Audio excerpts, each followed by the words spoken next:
This episode is brought to you by Progressive Insurance. Do you ever find yourself playing the budgeting game? Well, with the Name Your Price tool from Progressive, you can find options that fit your budget and potentially lower your bills. Try it at Progressive.com. Progressive Casualty Insurance Company and Affiliates. Price and coverage match limited by state law. Not available in all states. If your fashion wish list lives rent-free in your brain, you need to be on Poshmark.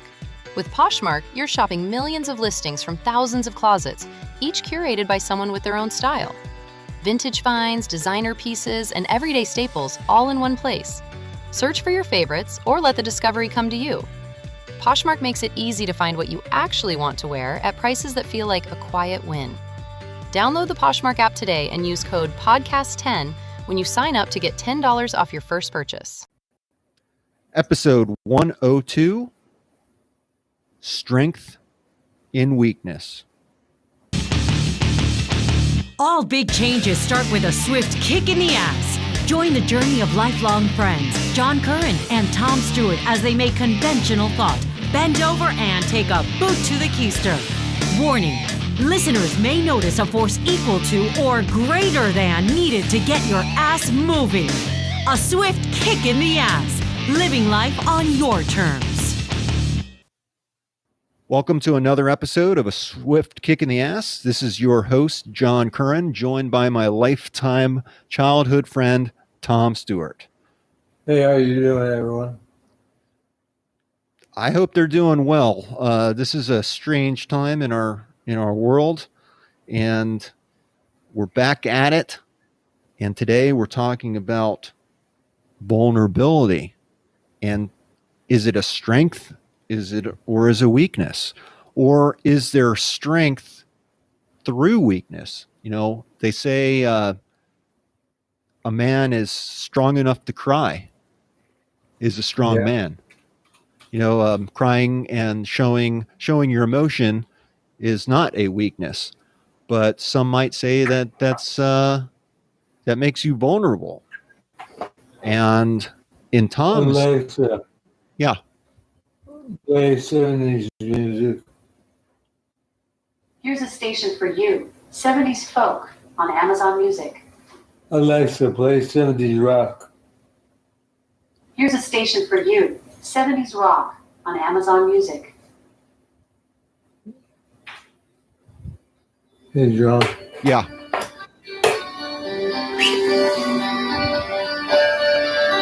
So I was thinking about vulnerability a lot lately. And one of the things that strikes me is when we were kids, like back in the 70s, you know, we had wacky khakis on our doorways. Alexa, shut off. Yeah, I think that the background music actually made us vulnerable to not being able to hear. Yeah. But yeah, back in the 70s, you know, I was a little kid, as you were. Yep.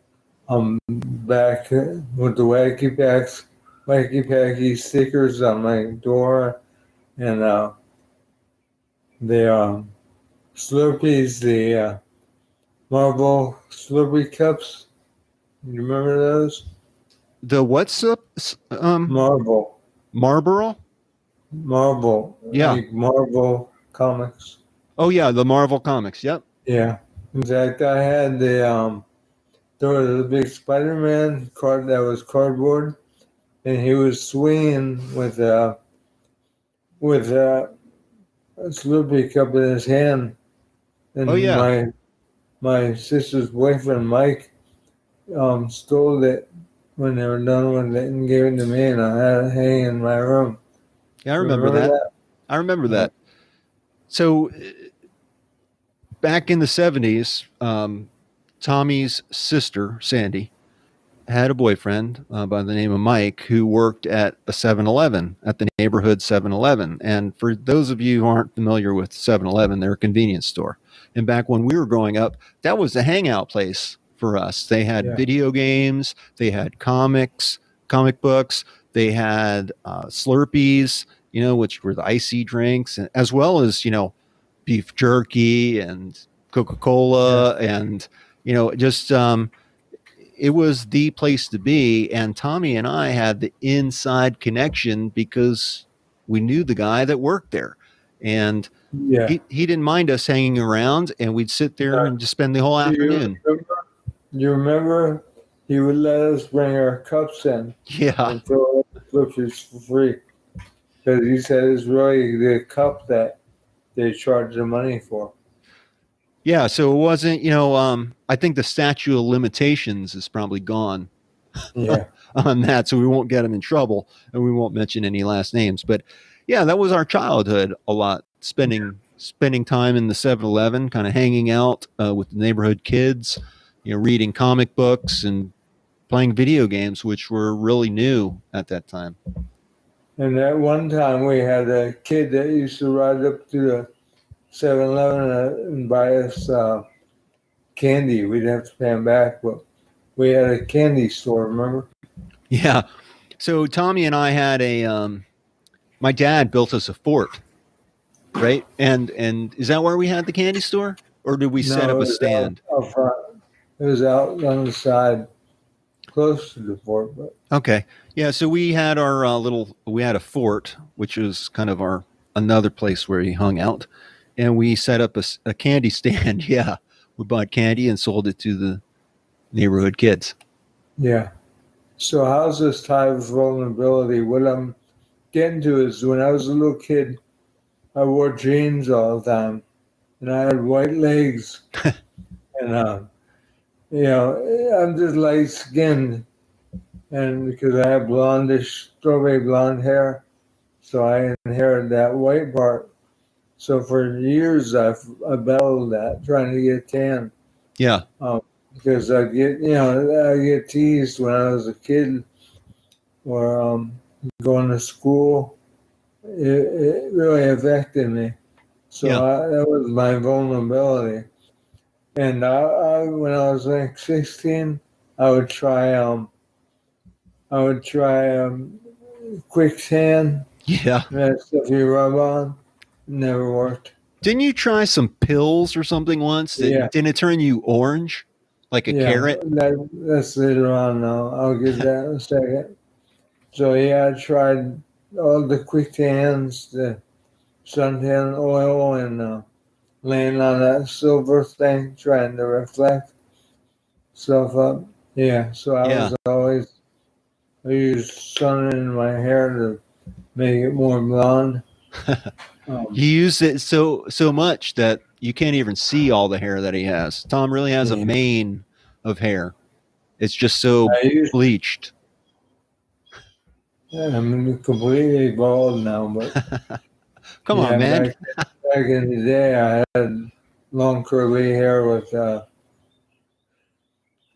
guess streaks of blonde. Would run through it, but when I was in my 20s, I was really into bodybuilding, which they always had ads for suntan pills, and I laid the sun boost. Yep. Which were really bad for you. Surprised they got brain cancer and not skin cancer. Yeah. Skin cancer, I would have understood. But anyways, and so I bought the quercetin. It's a pill. It's basically beta carotene, the stuff that's found in shellfish and carrots. So me and my friend Benito, we both took them and said, hey, it's making it a little bit, it's affecting a little bit of color, but so we overdosed on them. And I woke up with orange hands and orange feet. I had kind of a nice glow on the body, but my hands and feet, it looked like I had chicken sauce all over my hand. So I went through the drive-thru at Wendy's one time, and the girls were, oh, what's on that man's hand? And I was like, that's my hand. And she was like, oh, Lord, you got to come over here and look at this man's hands. they're orange. And when I first got on the radio, I was doing a remote at Miami Wings, which is just like Hooters. Yeah. And I went to shake the DJ's hands, and he wouldn't shake my hands because he thought I was eating wings and had wing sauce in my hand. So I stopped taking that stuff. And eventually I faded. But So how does this fit into vulnerability? well, that was what I was real conscious of when I was a kid. You know, it's like for anyone that has a big nose Yeah. or wears glasses Okay. or whatever, you know. So And it's, I'm sorry. I'm just trying to think this through, and trying to repeat it so I make sure I understand. yeah. So with vulnerability, I guess what I'm hearing is that I know vulnerability is just being susceptible to being hurt in some way. Open maybe to scrutiny of other people, or some type of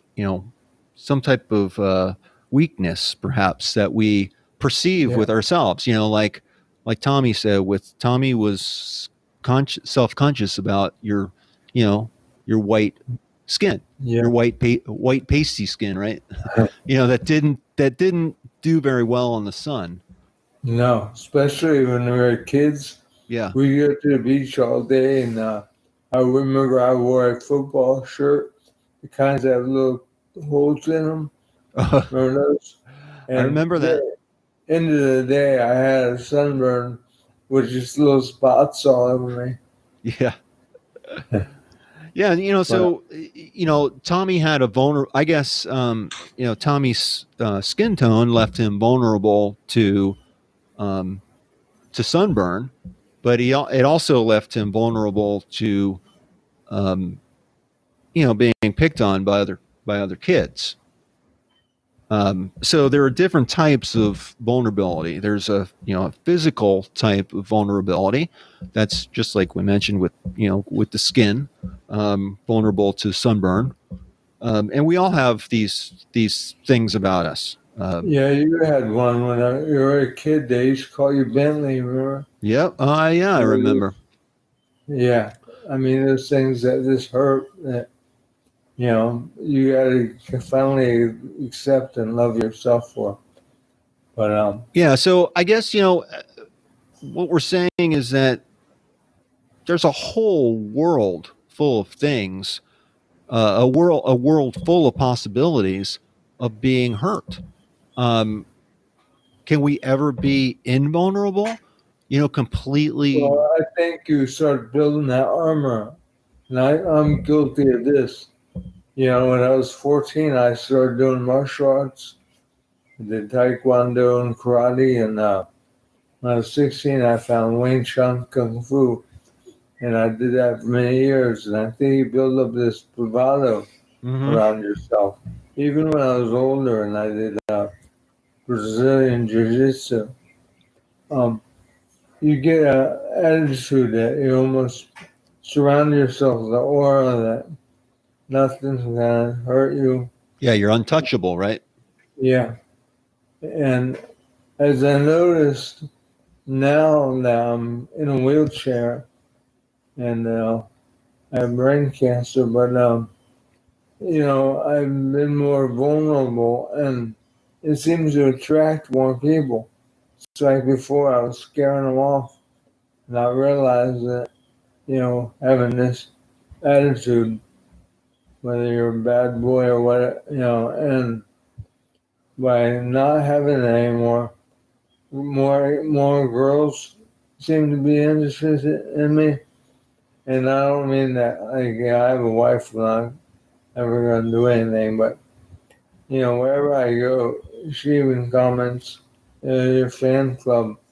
I get people crouched around me, asking me questions, and, they say I'm inspirational. But, that's in cancer group. But, I think the more you remove that armor, the more vulnerability you show is real. It shows you're human, and people are attracted to authentic people. Yeah, and let's just face it, the world has taught us to build walls around Yeah, ourselves to protect ourselves. And when you do that and you build such strong walls, it keeps people out. yeah, Um, and it doesn't really allow for people to come in and enter your world. I think that can be very lonely, um, because you can't share. And also, I know that, in ancient times, just knowing based on my reading about it, and dealing with castles, the castles were built as fortresses, uh, to make the citizens of that area, or that the king's people, to make them less vulnerable to attack, to protect them. Um, but when you were locked inside that fort and your enemy was surrounding you and you couldn't get out of the fort, that's when the real troubles began. And yeah. that's where you start seeing, massive disease within the walls. You see people running out of food. You see, just a whole slew of problems. Staying within those walls does not make you strong. You have to be able to come out. You have to be able to come in and go out. There has to be freedom of movement.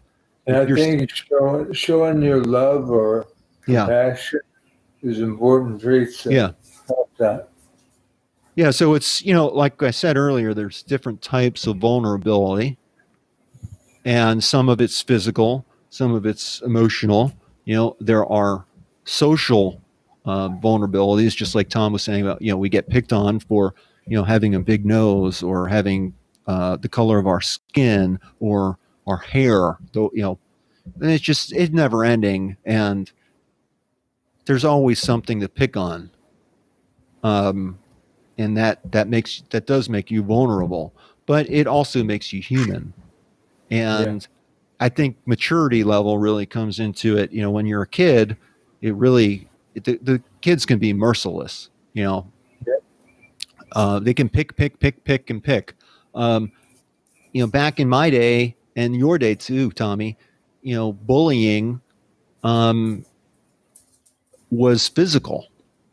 yeah, It was much more physical, I think, than it is today. Today, it seems to be much more like what I see just normal kids doing, and that is picking on each other yeah. and picking on their vulnerabilities. Well, they can use Facebook or the internet and chat, and Yeah, that it's very easy to become the outsider in that kind of situation. yeah. But as we grow older, maybe we become less vulnerable to social um, types of um, things that can hurt us, but we do become open to economic vulnerability. And I'm Yeah, reminded of that really a lot lately with what's going on with the coronavirus, is that everyone, I mean, and this is not a political debate, this is not really up for discussion. Of course, it's just Tommy and I on here. You can't talk back if you wanted to. Um, in any case, it caught a lot of people off guard. Like my kids, one day they were ready to go to school the next day, and the next day, oh no, you're not going to school. School's closed for the rest of the year. You yeah, know, and your poor daughter was in her senior year and yes, missed out on prom and graduation, yeah, yeah, grad night. yeah, and that's those are kind of rites of passage that we all Yeah, look forward to. But it's not just the kids in the school, it's people who have jobs or lost their job yeah, overnight because of what's going on. Um, I thank God that about 15 years ago, when my wife and I started getting serious about the debt that we had, and we were several $100,000 in debt. If this would have happened to us 15 years ago, when we were in such debt, Tom, I'm not kidding. I think I would be in a body bag right now. I Yeah. think that would have been the straw that broke the camel's back, and I don't know if I would have been strong enough to handle it. I mean, I don't, Yeah. I just don't. It would have been unbearable. Um, so I really have found a lot of compassion for people who are hurting right now, Yeah. who were vulnerable. A lot of restaurant workers and Yes, my daughter works at Disney World. They closed Disney and they've closed all the cruise ships, which is a big industry down here. And my wife kind of works around that yeah, field. And airline, we have a Fort Lauderdale airport right next to me here, and it affects everyone. yeah. I agree. And the last the last main type of vulnerability is environmental. And right now, we have exposed a huge environmental um, vulnerability, and that's with a novel virus that we have not seen um, before, and transferred to humans. It's been around. It's been around, but it never bothered humans before, and now it has. And it's new to us. But if you look back through history, just about 100 years ago, we had Spanish influenza that was very bad. In the Middle Ages, we had the Black Plague. Um, you know, we have had this And has the happened before. smallpox. Yeah. We've been vulnerable to to our to dangers in our environment, and none of this, I mean, will ever go away completely. We will never be totally invulnerable. There will always be something out there that's capable of hurting us. Um, I don't say that Yeah. to scare people. I have to be extra careful with this Yes, because I'm on chemo, so it lowers your immune system. And so I'm especially, careful. I stay in, but I have to go get twice a week. I go to the Cancer Institute to get my infusion. right. Um, and so I have to be careful. I wear a mask, I wear a glove, but I wash my hands incessantly Yeah, with my hand. Because really I can only use one hand. The other one's paralyzed, but the one I do have, I wash it constantly. yeah. So we all have a life to live, and I think that soon people will. I mean, we will have to get through this, and we will have to move on because people need to work. We need to eat. We all need, you know, we need to get back on to life. We can't just sit around and watch Netflix all day. I know right now we have to. It's very important for us to, um, to flatten the curve and prevent the spread of the coronavirus. Is very important. That is a way of addressing our vulnerability. It's a step that we can take, just like Tommy was talking about wearing a mask.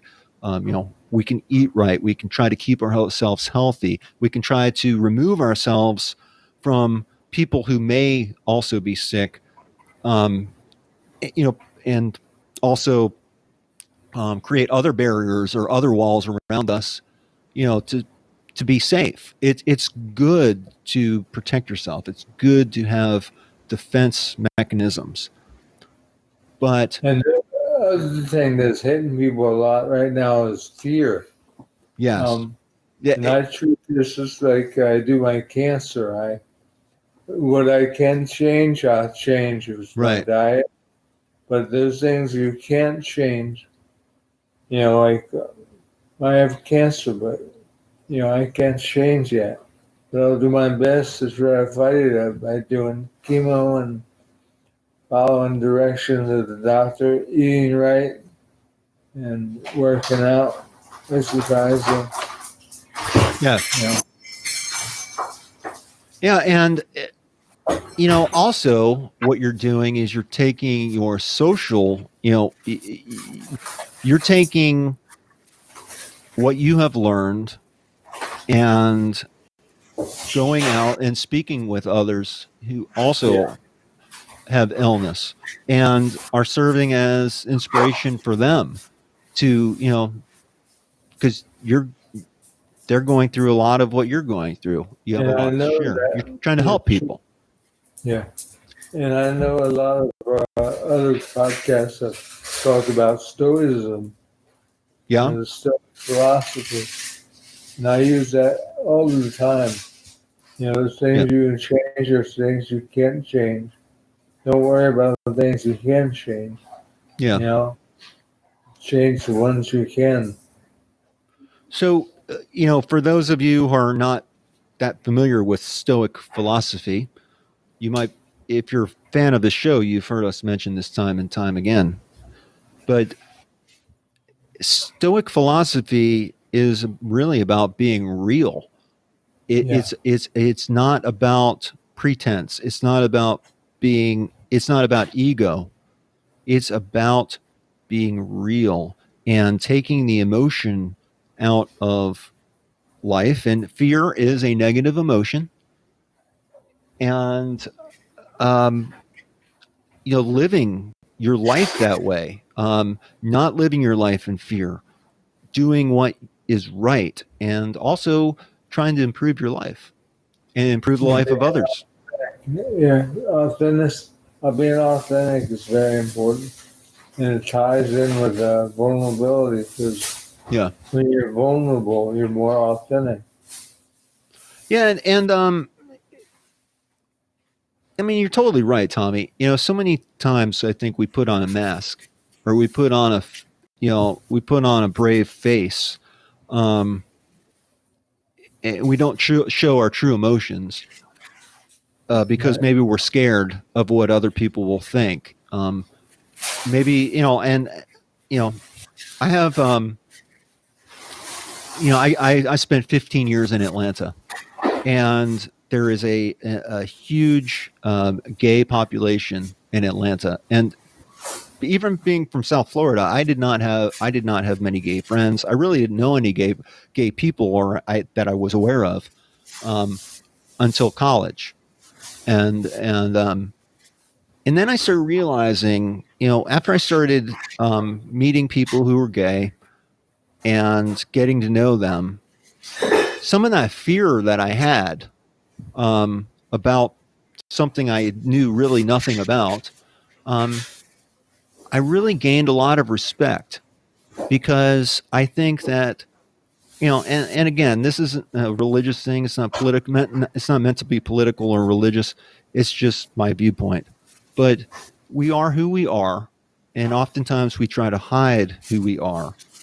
And when we can present to the world a more accurate picture of who we are, we do make ourselves more vulnerable, but we also find strength in being that. I agree. It's you know what? If someone's gay, I really could care less. No. I judge a person for who they are. And maybe they're gay and I don't like them. Maybe they're gay and I do like them. Their being gay really doesn't matter. It's who they are as a person. They're straight people that I don't like. It has nothing to do with sexuality. I could care less. It depends on who you are. And it maybe and as we said earlier, there are countless things that people can pick on. We're all different, and there's strength in being different. The world would be boring if we were all the same. And I think that is a point for if you were gay and come out as your strength, but you're showing your vulnerability to be accepted. Yeah. Yeah, and I think that too with mixed race couples. Yeah. I think that society is very it has been very much against mixed race couples, and for me that was never really my thing. I never fell in love. I never really had a lot of feelings in that way. So for me, that wasn't for me. But I think with society putting so much pressure against it, I think it makes for a stronger relationship if they can Yeah. survive that pressure. I went through that. You hear comments, hey, it's jungle fever, and Yeah, yeah, well, that's one lady I remember. This old lady, she goes, "That was one in every crowd," and you know, it's not fair. yeah. It isn't, and again, everyone's entitled to your opinion, to their own opinion. Um, I'm not asking you to feel the way I do. If you have blinders on or feel a certain way, hey, Yeah. so be it. We're just, oh, we're just kind of pointing this out to prove our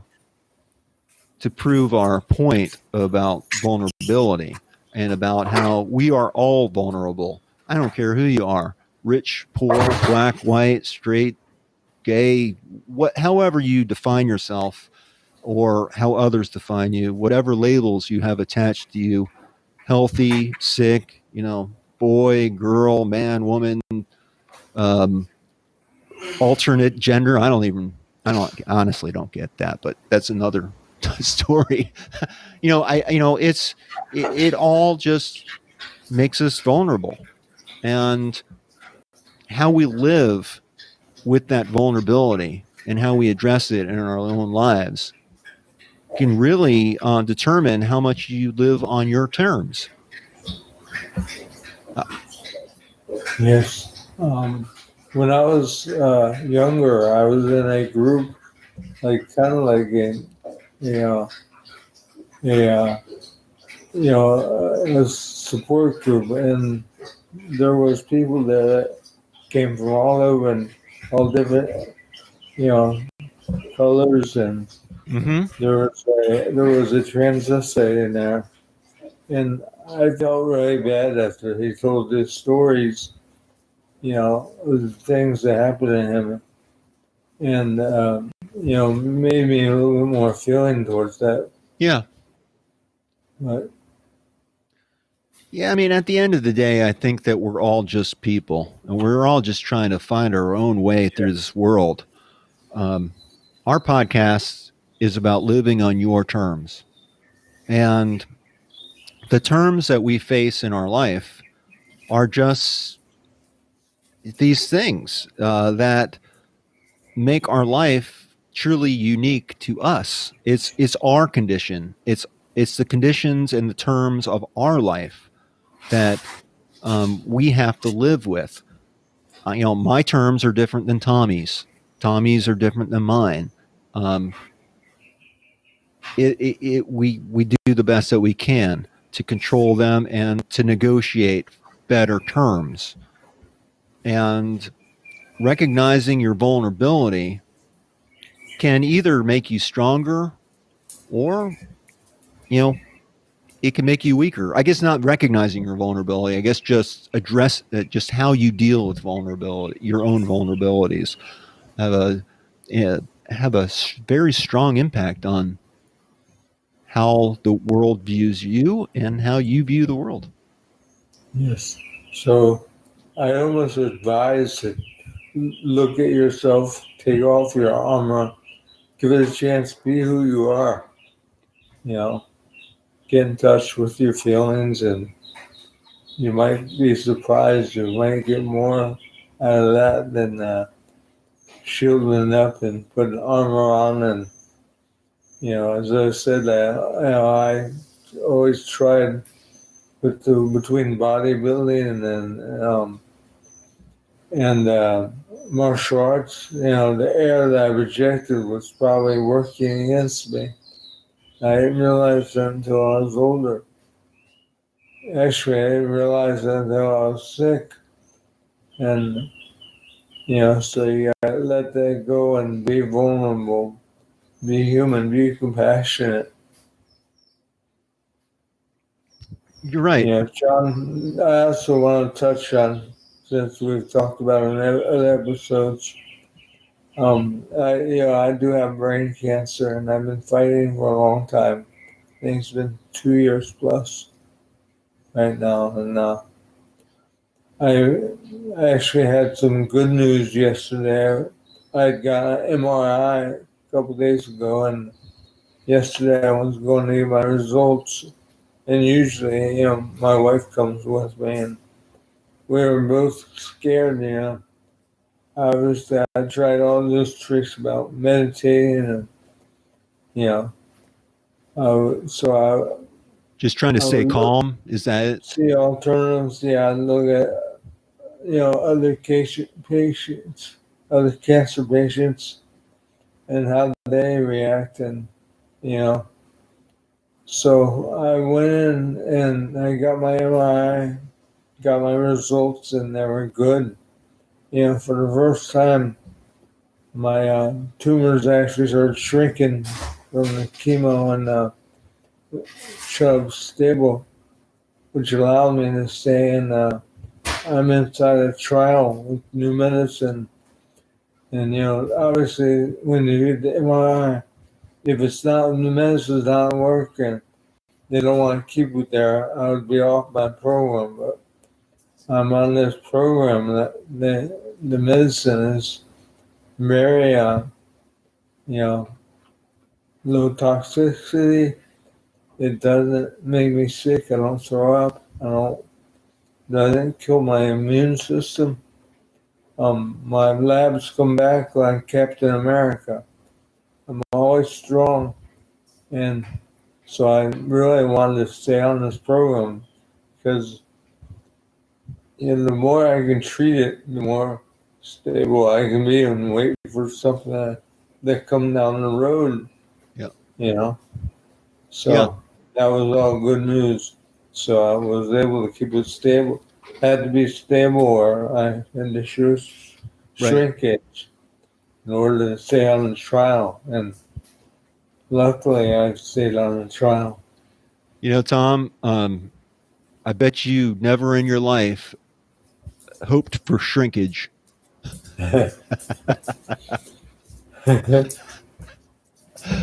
It's funny how life changes. Yeah. Rearrange your priorities. Yeah. John was asking me that.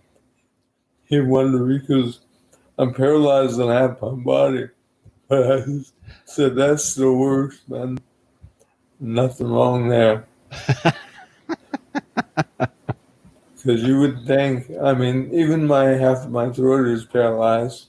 So when I eat food, I cough a lot. In fact, the nurse came in yesterday, said, are you okay? Because I was eating a tuna sandwich.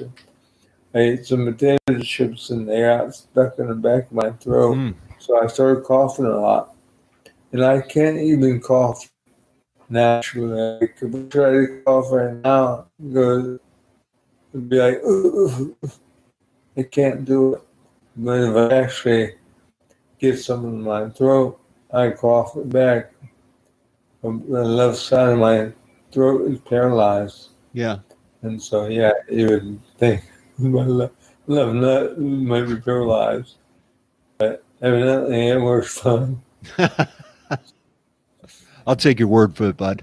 I'm happy for you. Yeah. I'm glad. Yeah, a good friend can only ask questions like that. Something so personal. And I'm really, really glad. Yeah, because John asked me a couple weeks ago, and he was curious. So, Tom, you getting any? I'm married for going to be 25 years. Hopefully, everything works out and we can have our 25th wedding anniversary. We're gonna have a big celebration. Yeah. Probably over 100 people, and we already figured out we're gonna have it at the park. The park I used to run at every day. Oh yeah. I used to do the stairs. Yeah. It's a beautiful park and it's reasonable. So I have some friends that are in the catering at Paella. Oh, I'm there, Yeah, buddy. Paella. I love paella. Yeah. I love it. It's rice and chicken and all kinds of vegetables, spices. When I was young, my dad bartered with a Spanish restaurant to make paella, and you had to call days in advance to make the reservation. So because it takes time to prepare it, everything is prepared separately, and then it's all mixed together. So every bite that you take has a different taste to it, and it's filled with, I mean, shrimp and scallops and chicken and sausage, chorizo, and it just, I mean, there's a whole lot of different ways I think of making it, but it's absolutely delicious. Yeah, my friend has a business that is based on that. He does catering, but that's all he does is has a big bowl and he cuts chicken up and throws in with rice, and he makes more money at that business than he did. He worked at the radio station with me, but that Making was me more hungry. like, yeah. Yeah, it's making my that, and see, I feel very vulnerable now because I'm hungry. It's making me hungry. Um, totally wrong use of the word.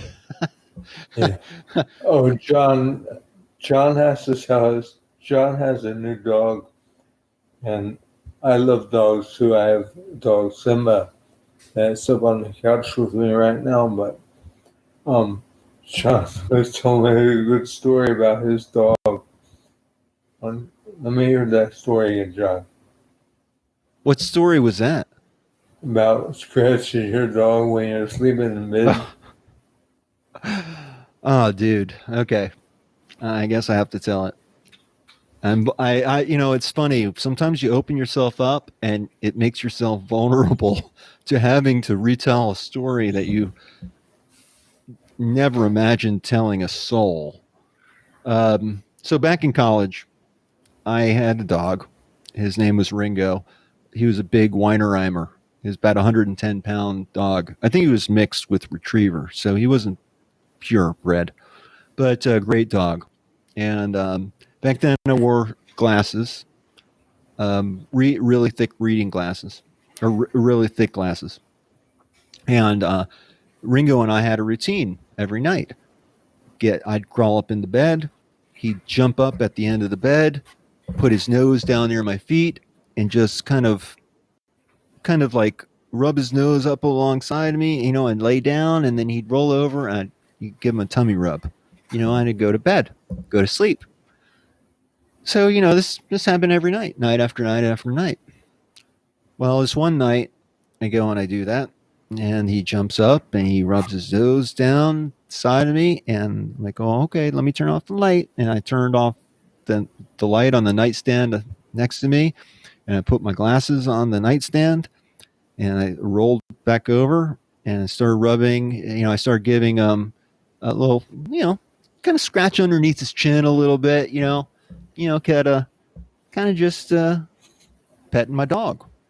Although it wasn't his chin you were scratching, right? Yeah, then I heard noise coming down from near my feet. I heard him like snort or moan.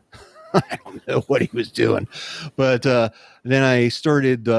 It's better with you if you have the visual, because I'm making like a hand, like kind of grasping, like trying to figure out, feeling around, trying to figure out, and I'm like, I realized very quickly, Ringo, you dirty dog, you turned around. I wasn't scratching his chin. I was playing with his balls on the other hand.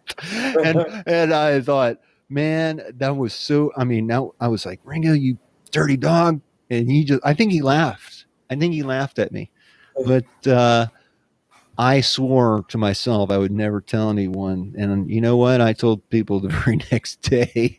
It's just so funny. But even your dog um, will exploit your vulnerabilities. You Yeah. know, I let my defenses down. I trusted that he would stay in place, and he must have had itchy balls, and maybe that's the maybe After you scratched him, he yeah, and was all right. I had to scratch him for him, and you Yeah, know what? my dog Simba, he's famous for sharding. He'll he'll leave a wet spot Oh, on this is going nowhere fast, dude. when uh, how many times Jenna woke me up. We got to change the sheets. There's always a shard.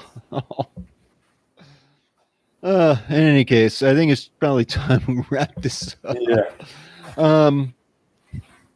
Because otherwise, we're going to start ending. I'm going to end this. I'm going to change the name of this podcast to the Sharding Dog or Scratch My Balls. So I thought we'd just kind of try to wrap this up a little bit with vulnerability. We've said a couple times now, vulnerability. We're always going to be vulnerable with something, and there are physical, social, economic, and environmental types of vulnerability. So you're not necessarily going to rid yourself and become invulnerable. You're not unbreakable. You're not ever going to be totally um, kept from harm or the possibility of harm. So we have to make some choices, and we should take the emotion out of it. And you should ask yourself, is this something that you can change? Is this something that you can actually do something about? If Tommy's pasty skin, he was trying to do something about it. And at that time, you know, the options to him were to look like a carrot, to take a, we can laugh about it now, but you know, he took a step. He recognized that that's something he wanted to change. It was important to him to change, and that was the second thing I was going to mention, to ask yourself, how important is this to you? Change is not easy, and it's not guaranteed. You have to be focused. You have to be dedicated, and and it has to be possible to change. Alexa, play Iron Man. Iron Man by Black Sabbath on Amazon Music. Yeah, even Tony Stark had to raise his face mask so you could see his expressions. Yeah. That's one thing. Alexa, turn off. Yeah. So, are you being too rigid? Are you being Iron Man, and you think your defenses are so strong, yet you're not letting anyone in, and really you're you're setting yourself up for a lot of hurt, I think, in the longer term, because it's not sustainable. If you're going to lock yourself into your castle and in your fortress and never leave and never let anyone in, it's going to be a very cold and lonely existence. Now, we're not talking about right now. We have to stay in. We have to keep our distance from one another. But this will pass. Yeah. This will pass.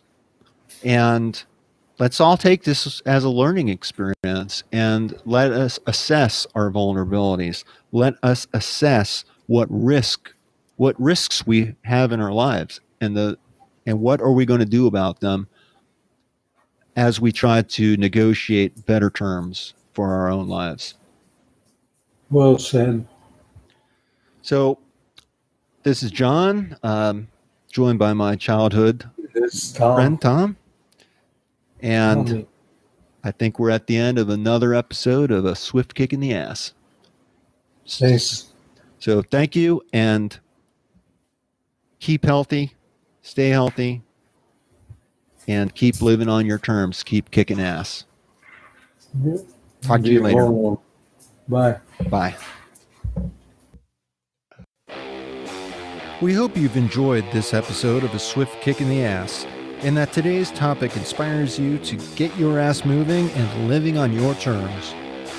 Please take a moment to rank this episode on iTunes or wherever you get this podcast. Follow us on Facebook, Twitter, and Instagram. Visit our website at aswiftkickintheass.com. Have a great day. I think most people are looking for more simplicity these days. That's one reason I appreciate Azure Standard. At first, I thought it was just about groceries. Then, I discovered gardening supplies, pantry staples, household products, and so many of the other things we use every day.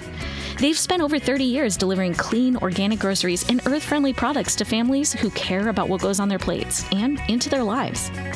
Everything they offer is rooted in real nutrition, transparency, and trust. What I like is that it encourages a different mindset. Instead of constantly running to the store, you begin thinking about your home differently. You stock your pantry, you plan family meals, maybe you plant a garden. You become a little more intentional about what you bring into your home. That's what abundance means to me. Experience new products and stock up on your favorites during this month's Waves of Abundance sales. Discover a simpler, healthier way to shop for the things that matter most at azurestandard.com. That's AZURE standard.com. This is not a commercial for The Way I Heard It with Mike Rowe, the award-winning podcast now entering its 10th year and available wherever podcasts are listened to. No, this is a commercial for Mike Rowe's Foundation, which has just set aside $10 million to help train the next generation of skilled workers. That money is available right now at microworks.org. It's waiting for anyone who wants to learn a skill that doesn't require a 4-year degree. Electricians, plumbers, linemen, welders, shipbuilders, HVAC techs. America is desperate for men and women with skills they don't teach in universities. And the MicroWorks Foundation is committed to helping train America's workforce for hundreds of thousands of AI-proof 6-figure jobs just waiting to be filled. Apply today for a work ethic scholarship at microworks.org or support our efforts with a donation of any size. We're closing America's skills gap one job at a time, and we could use your help at microworks.org, MIKEROWE works.org.